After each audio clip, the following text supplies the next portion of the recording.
Welcome back to the Ed Show. It doesn't look like President Obama will be able to meet his January deadline for shutting down Guantanamo Bay Detention Center.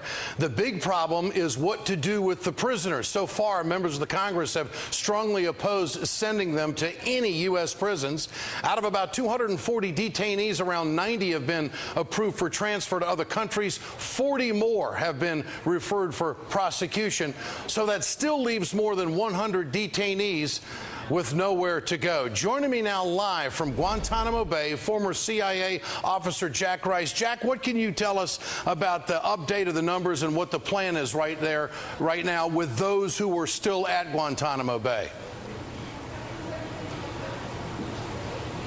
Ed, I just talked to the deputy commander about that earlier today, and this is what we're waiting for. We're trying to figure out exactly what the numbers are. The estimate is there are approximately 223 detainees right here in these detention camps. The estimate is about 75 will be released, or at least they are set up to be released to various countries around the world. The real question is what you do with the rest of them. The president said 3 days after the inauguration that this base, these detention camps, would be closed within 1 year. Frankly, this is important. This should happen. I've talked to previous presidents, I've talked to Republicans, I've talked to Democrats about this. This is a smart idea to close these because this has become the symbol of torture. I'm not talking about what happens now. It's the symbol, the perception of what it is and what has happened in places like Abu Ghraib. If we can close these detention centers, move these people either overseas or into the U.S. to try them, it's the smartest way to go. It should happen.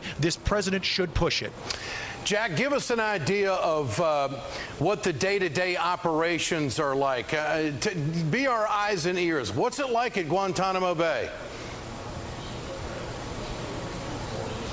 It's a very strange thing, Ed. When I walk inside of these camps, I walked into Camp 4 today, I walked into Camp 6 today. There are two totally different types of camps. And I recall, I was in 2006, I was on Guantanamo Bay when Khalid Sheikh Mohammed arrived. He is still here. But if we think about what Camp 4 is right now, Camp 4 is the lowest level security camp. It has a soccer field in the center. It's surrounded by razor wire. That's true. There are still guards and towers. That's true too.